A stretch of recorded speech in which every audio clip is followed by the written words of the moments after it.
A very good afternoon to all of you. I am Dr. Ikeda Lal and today we will be discussing about LASIK surgery.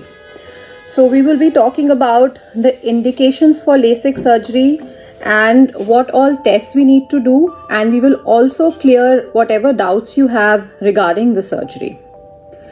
तो जो भी आप पूछना चाहते हैं, किसको लेसिक कराना चाहिए, क्या हमें प्रिकॉशंस लेनी चाहिए आफ्टर लेसिक सर्जरी, प्रोसीजर का क्या रहता है, कैसे हम करते हैं प्रोसीजर, ये सारी चीज़ें हम डिस्कस करेंगे. तो जो भी आपके डाउट्स हैं आप हमसे पूछ सकते हैं. एक मैं बेसिक कॉन्सेप्ट से स्टार्ट करती हूँ कि LASIK is basically done to help us get rid of our glasses. What we basically do is that we reshape the cornea. हमारी आँख की जो आगे की पुतली होती है उसको हम कॉर्निया कहते हैं. हम लेज़र से उसको रीशेप करते हैं ताकि हमें बिना चश्मे के अच्छा दिखे. इन अ सेंस हम आगे वाली जो कॉर्निया है, जो आगे की काली पुतली जिसको हम हिंदी में कहते हैं, उसकी शेप को चेंज करते हैं ताकि जो लाइट रेज ठीक से रेटिना पे फोकस नहीं हो रही हैं वो ठीक से फोकस हो सके और हमें क्लियर दिखे विदाउट ग्लासेस. तो इसके कुछ क्राइटेरियाज हैं, किसको लेसिक कराना चाहिए, किसको लेसिक नहीं कराना चाहिए, ये सारी चीज़ें हमें समझनी है. तो ये डिसाइड लेसिक कराना चाहिए, हम अलग अलग मशीनों पे सब टेस्ट करते हैं. मशीनों पे टेस्ट करके देखते हैं कि क्या हमें लेसिक के लिए कोई एक पेशेंट सूटेबल है कि नहीं है, और उसके हिसाब से फिर हम डिसाइड करते हैं कि क्या आपकी सर्जरी सेफ रहेगी और नहीं रहेगी. तो इस टेस्ट में हम क्या करते हैं, कॉर्निया की शेप और थिकनेस को मेजर करते हैं और फिर हम देखते हैं कि आपकी पावर क्या है और उस हिसाब से हम करेक्शन प्लान कर सकते हैं. अगर आपकी पावर बहुत हाई है तो लेसिक में नंबर वापस आने के चांसेस रह सकते हैं, इसलिए हमें ये असेस करना बहुत जरूरी है. तो पहला क्वेश्चन हमारे पास आया है कि किस पावर तक लेसिक हो सकता है. तो ये लेसिक जो है, जो बेस्ट रिजल्ट्स हैं वो यूजुअली -1 से -6 तक अगर आपकी पावर्स हैं तो उसके लिए हमारे रिजल्ट्स सबसे अच्छे रहते हैं. हायर पावर्स में थोड़ा सा नंबर आने के चांसेस रहते हैं. अगर आपकी पावर ज्यादा हाई है तो उसमें चश्मे का नंबर वापस आ सकता है, अगर आपकी पावर 7 या 8 से ज्यादा है तो बेस्ट रिजल्ट्स जो हैं माइनस नंबर्स में या मायोपिक या जिनका दूर का चश्मा होता है उनके रिजल्ट सबसे अच्छे रहते हैं, और ये बिटवीन -1 to -5 के लिए बेस्ट रिजल्ट्स इनके रहते हैं. प्लस नंबर्स में भी हम लेसिक कर सकते हैं. ये सबसे ज्यादा सवाल पूछा जाता है कि क्या हम प्लस नंबर्स के लिए लेसिक कर सकते हैं. तो प्लस नंबर्स के लिए भी लेसिक किया जा सकता है.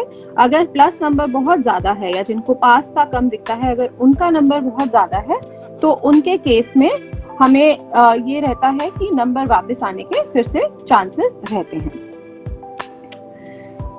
एक और सवाल जो अभी हमसे पूछा गया है कमेंट सेक्शन में वो है कि हम लेसिक के पहले कैसे डिसाइड करते हैं कि कोई पर्टिकुलर पर्सन सूटेबल है कि नहीं लेजर विजन करेक्शन के लिए.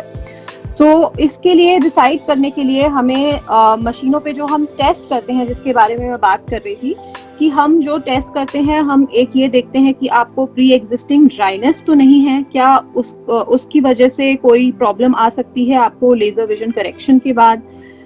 सबसे पहले हमें वो चेक करना है. फिर हम देखते हैं कि आपकी कॉर्निया की शेप और थिकनेस वो सूटेबल है कि नहीं सर्जरी के लिए, क्योंकि हम एक तरह से आपकी कॉर्निया को रीशेप कर रहे हैं. तो एक मशीन होती है जिसका नाम है पेंटाकैम. हम उस पे कुछ टेस्ट करके देखते हैं कि आपकी जो थिकनेस और शेप है क्या वो लेजर के लिए सूटेबल है कि नहीं है, क्या चांसेस हैं नंबर वापस आने के. ये सारे असेसमेंट करके उसके बाद फिर हम लेजर विजन करेक्शन या लेसिक सर्जरी प्लान करते हैं.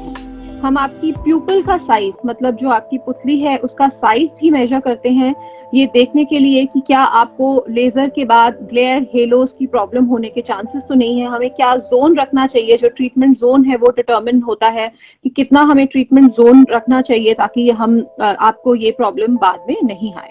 फिर हम पुतली में दवाई डाल के पीछे का पर्दा ठीक से चेक करते हैं, चश्मे का नंबर ठीक से चेक करते हैं, रेटिना चेकअप करते हैं, ये सब देखते हैं और फिर असेस करने के बाद ही लेसिक प्लान किया जाता है और सर्जरी के पहले आपका नंबर भी ठीक से कंफर्म करते हैं और उसके बाद ही सर्जरी के लिए हम प्लान करते हैं।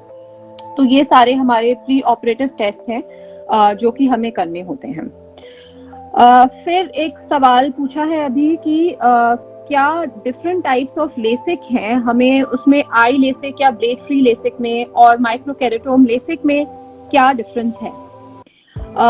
तो ये जो क्वेश्चन है इसका जवाब एक ये है कि जो हम फ्लैप बनाते हैं, जिसका हम कॉर्निया का फ्लैप बनाते हैं, लेसिक में हम क्या करते हैं कि जो हमारी आगे वाली पुतली है हम उसका एक फ्लैप बनाते हैं और उस फ्लैप को लिफ्ट करके हम लेजर एनर्जी देके फ्लैप को वापस उस जगह पे रख देते हैं। तो ये जो फ्लैप क्रिएशन है ये बहुत ही इम्पोर्टेंट स्टेप है सर्जरी का और इसको हम दो तरीके से कर सकते हैं।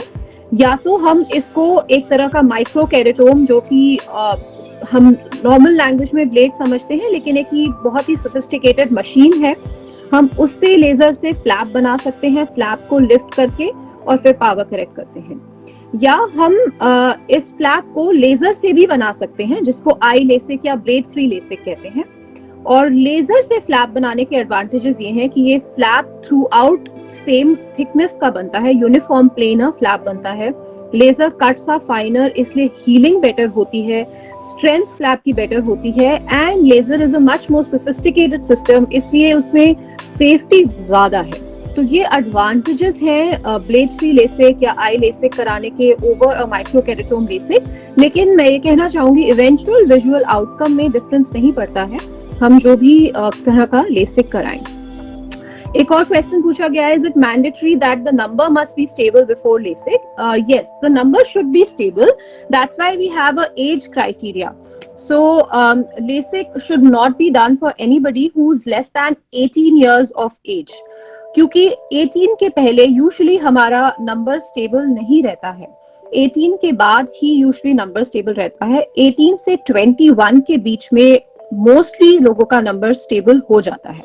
सो we have to wait between 18 to 21 years of age. और जब भी नंबर स्टेबल है हम वेट करके देखते हैं, अगर आपका 1 साल तक नंबर स्टेबल है only then we go ahead with LASIK surgery। और स्टेबल का मतलब ये है अगर 0.25 0.5 डिफरेंस है तो उसको हम सिग्निफिकेंट डिफरेंस नहीं मानते हैं, क्योंकि इतना डिफरेंस दो अलग अलग लोग अगर आपका चश्मे का नंबर चेक करें तो थोड़ा बहुत डिफरेंस 0.25 0.5 नंबर का डिफरेंस दो अलग लोगों के चश्मे का नंबर चेक करने की वजह से भी आ सकता है। सिग्निफिकेंट डिफरेंस हम तभी मानते हैं जब आपके नंबर में डिफरेंस 0.5 -0.5 या +0.5 डायोप्टर से भी ज्यादा है। अगर आपने लास्ट चेकअप कराया है और डिफरेंस 0.5 से ज्यादा है तभी हम उसको नंबर अनस्टेबल मानते हैं। Otherwise minor fluctuations are common, they can be just because different लोगों ने आपका चश्मे का नंबर चेक किया है। तो yes, LASIK has to be done once your number is stable. If we are not sure about stability, then we wait and we call back the patient to assess whether the number is stable, the patient is comfortable, and only then we take up for laser vision correction. एक और सवाल पूछा गया है, difference between Contura and eye LASIK surgery. So Contura is basically a topo guided treatment. ये एक company है Alcon जिनका पेटेंटेड सिस्टम है जिसमें हम जो कॉर्निया है उसको उसकी इरेगुलरिटीज को एक तरह से करेक्ट करते हैं। कंट्यूरा विजन से हम इरेगुलरिटीज को करेक्ट करते हैं। So it takes care of the high order aberrations या जो ऐसे नंबर्स हैं जो हायर नंबर्स हैं जो कि चश्मे से नहीं करेक्ट हो सकते। अगर कॉर्निया आपकी इरेगुलर है या उसमें ऐसी कोई चीजें हैं जिसे हमें ध्यान में रखना है वाइल करेक्टिंग, ऐसे ट्रीटमेंट को हम कंट्यूरा विजन जो है उसका basic principle is Toppo guided. और जो आई लेसिक सर्जरी है, आई लेसिक में हम आई डिजाइन यूज करते हैं। जो ये मशीन है ये हम आई डिजाइन यूज करते हैं।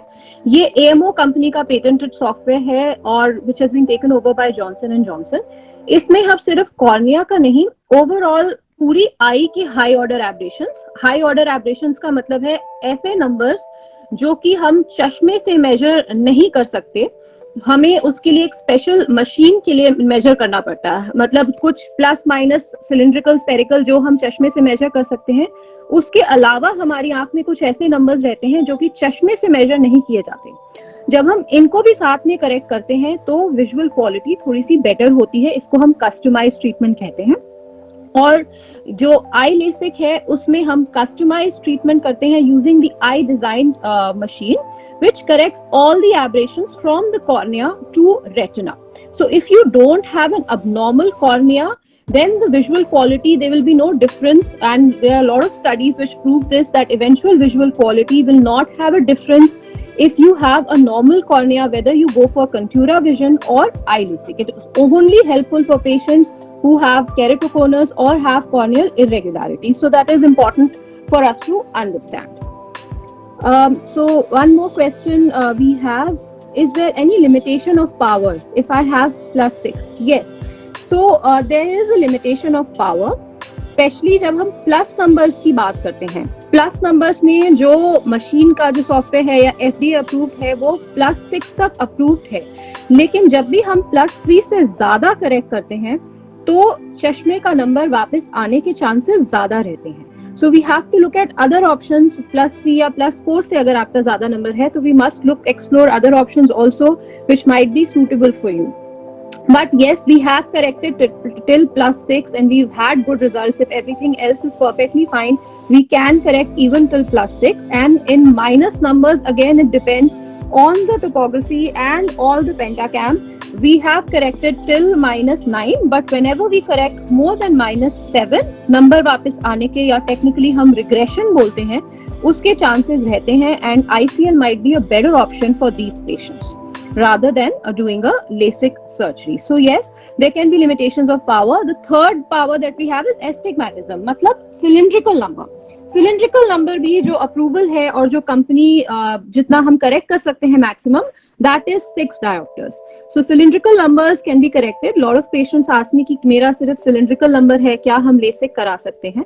आप करा सकते हैं अगर आपका नंबर स्टेबल है, अगर हमारे प्री ऑपरेटिव सारे टेस्ट नॉर्मल आते हैं, then cylindrical numbers can be corrected with very high accuracy, because the eye design software actually has a mapping system for cylindrical numbers. वो क्या करते हैं, अगर आपका cylindrical number है तो आप किस एक्सिस में एग्जैक्टली आपका cylindrical number है. cylindrical नंबर की हमेशा एक्सिस होती है, तो जिस एक्सिस में आपका cylindrical number है वो एग्जैक्टली उसको मैप कर लेता है आपकी आइरिस पैटर्न से. जो हमारी कलर होता है आंख का, वो आइरिस के कलर की वजह से होता है, उसका एक टिपिकल पैटर्न होता है जो सबका अलग है. उस हिसाब से वो एक पैटर्न के हिसाब से आपकी एक्सिस बिल्कुल अच्छे से कैप्चर करते हैं आई डिजाइन मशीन में, और फिर हम ये डेटा लेसिक मशीन में लेके जाते हैं ताकि जब हम आपका वो फीड करें ट्रीटमेंट तो वो बिल्कुल एग्जैक्टली उसी एक्सिस पे करेक्शन हो और आपकी बिल्कुल अच्छी विजन आए और सिलिंड्रिकल पावर की एक्सिस शिफ्ट नहीं हो during surgery. So we have very good results even for cylindrical powers. So again, another question, at what age should we get LASIK done? So like I have said before, that LASIK has to be done only after the number is stable. So minimum age for LASIK is at least 18 years. There is no maximum age for LASIK actually. LASIK किसी भी as पे किया जा सकता है. आप अगर old age में भी हैं, even if you're 40 plus, we can technically do the surgery for you. Only in older age groups more than 50. Because you get the near vision. 50 के बाद 45 के आसपास, 40-45 के आसपास हम सबके पास के चश्मे आते हैं. So that is one thing that we have to take care of. And cataract आपको है कि नहीं वो सारी चीजें असेस करनी होती हैं, लेकिन as such LASIK can be done for at any age after 18. There is no maximum age limit criteria for LASIK. So again, question about cylindrical power. High cylinder में approximately -4 cylinder कौन सा LASIK better है? See, अगर कोई भी power है जो best LASIK है वो blade free या eye LASIK है, because that is the safest, the latest technology. It has the highest strength of flap. It gives us very accurate results. So the best would be to combine this eye design technology, which will correct the cylindrical axis properly, and to get the blade free LASIK done. इन दोनों के combination को हम eye LASIK कहते हैं. So that will be the best option. But having said that, अगर आपका number stable है, बाकी सारे टेस्ट ठीक आते हैं, अगर आप फेमटो LASIK या ब्लेड फ्री LASIK नहीं भी कराना चाहते हैं, if you can't afford that, because जो ब्लेड फ्री LASIK है वो ज्यादा एक्सपेंसिव है, तो ऐसी कोई बात नहीं है. हम माइक्रो केरेटोम LASIK भी कर सकते हैं जिसके रिजल्ट्स बहुत अच्छे हैं. हम SBK माइक्रो केरेटोम LASIK, जिसमें हम पतला फ्लैप बनाते हैं, 90 माइक्रॉन्स का फ्लैप बनाते हैं जिसमें बॉडी का कम से कम टिश्यू यूज होता है, उसको कंबाइन कर सकते हैं आई डिजाइन टेक्नोलॉजी के साथ, ताकि आपकी जो एक्सेस है वो बिल्कुल अच्छे से करेक्ट हो. And this treatment is a very good option for people who have cylindrical powers. So we can do a SBK customized surgery, which is also a very good option. So either SBK customized using the eye design technology, or an eye LASIK, which is a blade-free LASIK along with the using the eye design technology, is a very good option.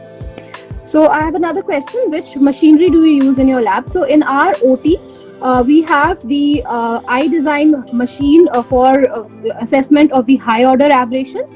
Then we have the AMO refractive suite. AMO has been taken over by Johnson and Johnson.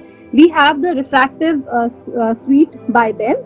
So we have the IFS 150, which is the most advanced femtosecond laser, and we have the Vizx, which is the excimer laser by the same company. So advantage is we have all the technology by Johnson and Johnson. That is the machine that we use, which gives excellent results. It's a tissue saving technology which uses minimum tissue. And also because we have both the systems, both the laser platforms by the same company, हमें आपको एक machine पे लिटाने के बाद उठाने की जरूरत नहीं पड़ती है. हम आपकी सिर्फ टेबल शिफ्ट करते हैं. You don't have to get up. ऐसा नहीं कि पहले हमने लेजर किया, फ्लैप बनाया ब्लेड फ्री से, हमने फेम्टोसेकंड लेजर यूज किया, आपका फ्लैप बनाया, फिर हमको उठा के फिर दोबारा लिटाएं. आपका इतना टाइम नहीं लगता है. आप एक ही बार लेते हैं और एक हम आपकी जो टेबल है उसको रोटेट करते हैं. हम पहले फ्लैप बनाते हैं आपका और फिर सेम उसी दूसरी मशीन पे ले जाते हैं. Just the table rotates, so it's very very comfortable for the patient in that sense that the patient doesn't have to wait. ऐसा नहीं है कि फ्लैप बना के आपको थोड़ी देर वेट करना है फिर हम आपको दूसरी मशीन पे लिटाएंगे, because we have the entire system by the same company. So the machines are very highly compatible and the table is also the same, so it's very very comfortable for the patient. So that's the machine that we use in our OT.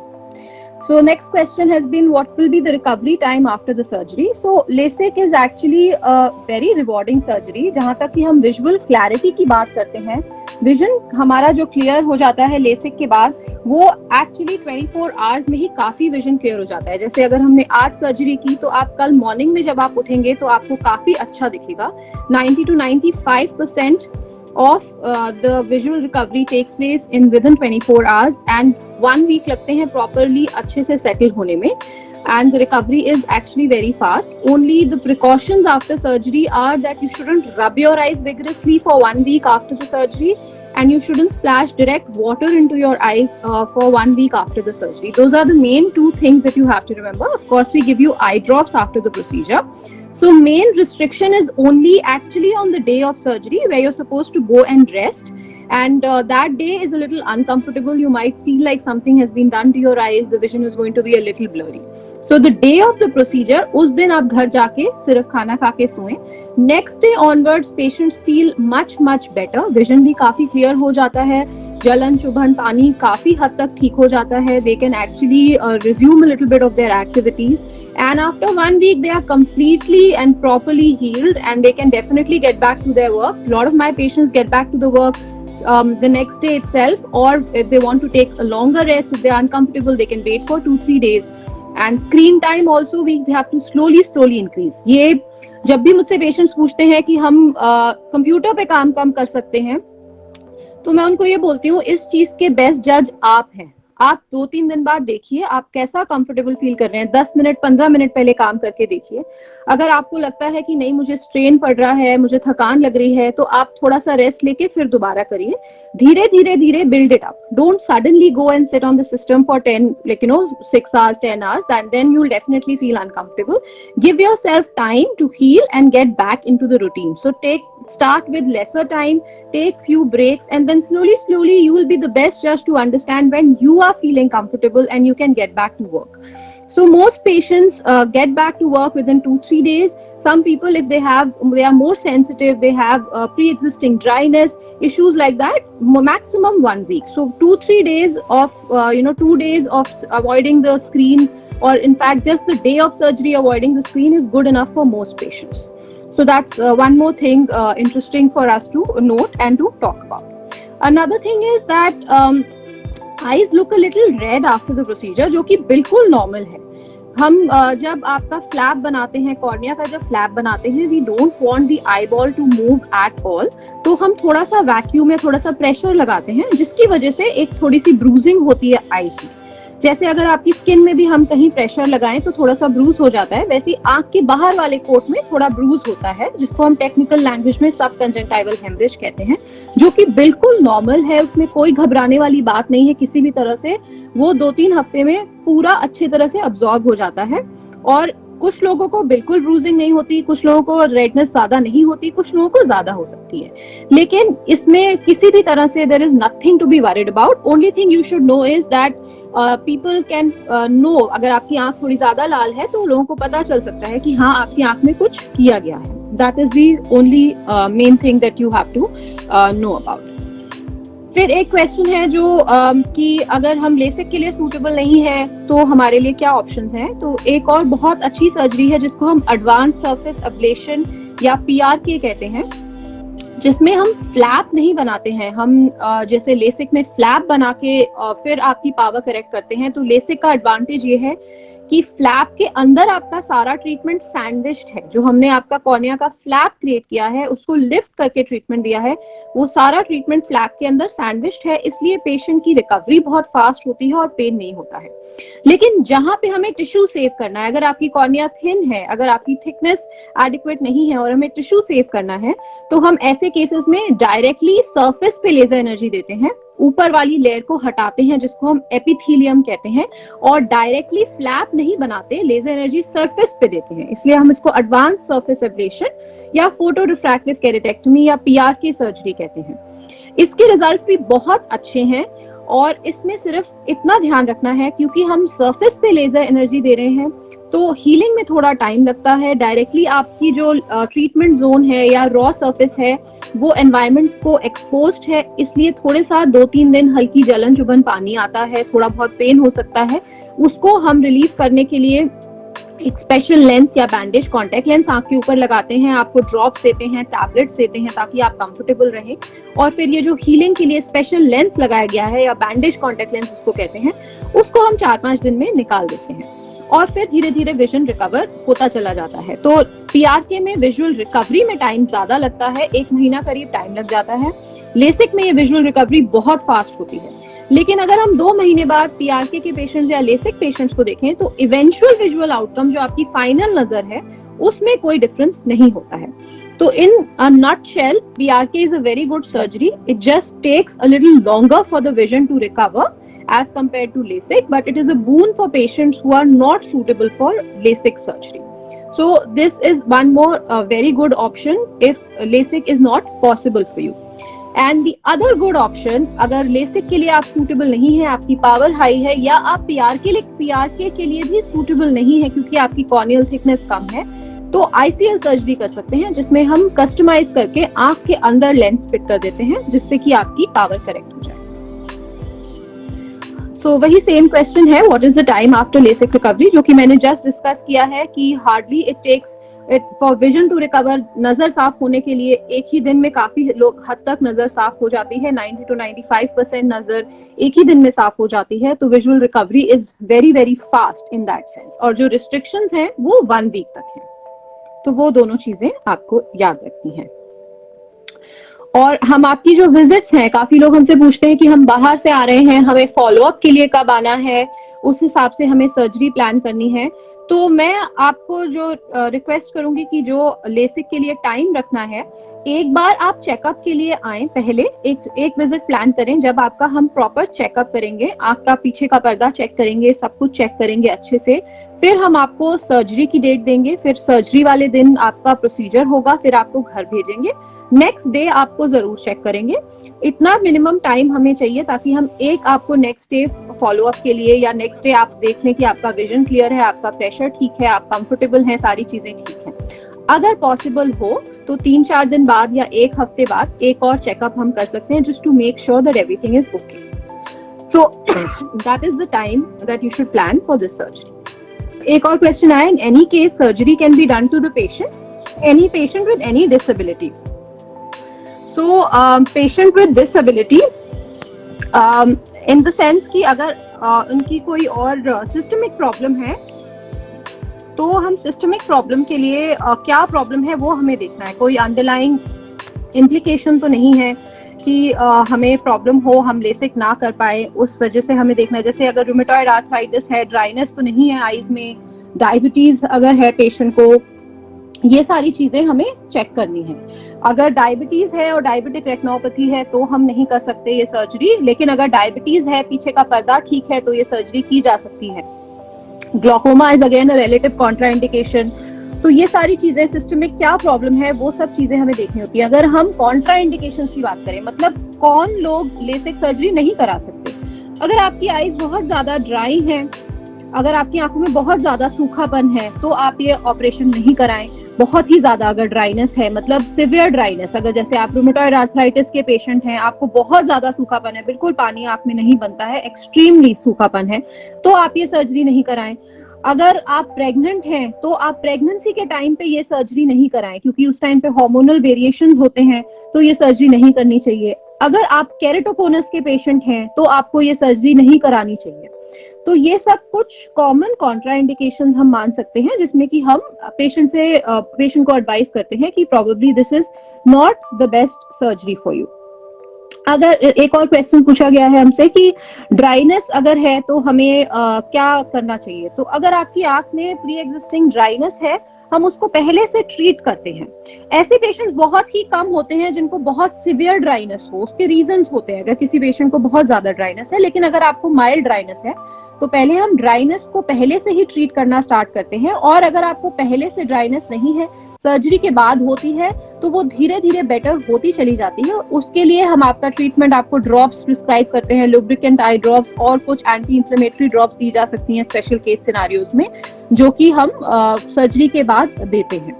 तो that is important कि dryness can be treated, but yes, हम पहले भी dryness का test करके देखते हैं कि आपको बहुत सिवियर ड्राइनेस तो नहीं है। Most patients who are undergoing LASIK surgery have maybe mild dryness, जो कि कॉन्टैक्ट लेंस इंड्यूस्ड होती है। कई बार पेशेंट्स पहले से कॉन्टैक्ट लेंस लगा रहे होते हैं, जिसकी वजह से कुछ माइल्ड सेंसिटिविटी ड्राइनेस हो सकती है, तो उसको हम पहले से ट्रीट करके, ट्रीटमेंट स्टार्ट करके करते हैं। और कॉन्टैक्ट लेंस यूज सर्जरी के पहले बंद करना बहुत जरूरी है। Contact lens use at least 3 days before LASIK contact lenses should be stopped, soft contact lenses. और अगर पॉसिबल हो तो लॉन्गर द बेटर, 5-6 days और 1 week, बट एटलीस्ट 3 days पहले आप अपने सॉफ्ट कॉन्टैक्ट लेंसेज पहनना बंद कर दें सर्जरी के पहले। How many months after pregnancy is the next question. So pregnancy and breastfeeding both have hormonal changes in the body. जब हम ब्रेस्ट फीडिंग कर रहे हैं या प्रेग्नेंट हैं तो हमारे हार्मोन में चेंजेस आते हैं, ड्राइनेस हो सकती है, नंबर फ्लक्चुएट हो सकता है, इसलिए सर्जरी को अवॉइड करना चाहिए। तो ब्रेस्ट फीडिंग जब खत्म हो जाती है, आइडियली हमें तभी कराना चाहिए। At least 6 months after pregnancy we should wait to see कि नंबर स्टेबल है, नहीं है, कोई और प्रॉब्लम तो नहीं है, किसी तरह से फ्लक्चुएशन नहीं हो रहा है। इफ वी आर श्योर कि नहीं, नंबर स्टेबल है, कोई ऐसी प्रॉब्लम नहीं है, then we can go ahead with the surgery. What is the name of dryness test? So dryness के बहुत सारे अलग अलग टेस्ट हैं। हम क्लिनिकली असेस करते हैं, मतलब हम आपको देखते हैं, उसके लिए हम एक जो टेस्ट होता है उसको शर्मर्स टेस्ट कहते हैं। मतलब हम एक स्ट्रिप लगाते हैं आपकी आई के अंदर, एक वॉटमैन पेपर की स्ट्रिप लगाते हैं, उसमें देखते हैं कि आपका टीयर सिक्रीशन कितना है, वो मेजर करते हैं। फिर हम आपकी आंख में एक स्पेशल स्टेन डालते हैं जिसको हम फ्लोरेसेंट स्टेन कहते हैं, जिसको हम ऑक्यूलर सरफेस या आपकी आगे वाली जो परत है उसको स्टेन करके देखते हैं। आपकी टीयर फिल्म ब्रेकअप टाइम, उसको कहते हैं TBUT या टीयर फिल्म ब्रेकअप टाइम, मतलब एक बार पलक झपकने के बाद आपकी जो आंसू हैं उनको हटने में कितना टाइम लगा, आपकी जो टीयर फिल्म है उसमें ड्राई स्पॉट आने में कितना टाइम लगा। तो ये सबसे सेंसिटिव टेस्ट है ड्राइनेस चेक करने के लिए। तो ये टाइम नॉर्मल लोगों में 10 के आसपास या 10 से ऊपर होता है। बॉर्डर लाइन या माइल्ड ड्राइनेस में 5 से 10 होता है, 5 से 10 सेकेंड। अगर ये टाइम आपका 5 सेकेंड से कम है तो इसका मतलब है कि आपको सिग्निफिकेंट ड्राइनेस हो सकती है। तो इसको हम tear film breakup time TBUT test कहते हैं, जो उसमें हम एक डाई डाल के आपकी टीयर फिल्म का ब्रेकअप कितनी देर में होता है और क्या पैटर्न है ब्रेकअप का, ये भी असेस करते हैं। तो सबसे जो 2 इंपॉर्टेंट टेस्ट हैं वो ये है, सबसे इंपॉर्टेंट इसमें से ये वाला टेस्ट है, और दूसरा शर्मर्स टेस्ट, जो कि हमें एक ऑब्जेक्टिव वैल्यू देता है कि हाँ ये इतनी हमारा सिक्रीशन है। तो ये हम टेस्ट करते हैं सर्जरी के पहले। That is the name of the dryness test. But dryness can be treated until and unless, like I said, if you have severe dryness, then yes, probably it's not a good idea. LASIK might not be the procedure of choice for you. But most patients, young patients, have very mild amount of dryness, which can be absolutely taken care of. और surgery के बाद आती है तो भी हम उसको handle कर सकते हैं. तो बाकी और कोई क्वेश्चंस हैं तो you can always message us. आप हमें अपने सारे सवाल पूछ सकते हैं. क्या क्या आपके डाउट्स हैं लेसिक के बारे में, वो सारी चीज़ें आप हमसे पूछ सकते हैं. और thank you so much. Thank you everybody. आपका बहुत बहुत धन्यवाद कि आपने हमें इस लाइव सेशन के लिए ज्वाइन किया. आप अपने कमेंट्स में हमें बताएं कि अगली बार आप कौन सा टॉपिक डिस्कस करना चाहेंगे.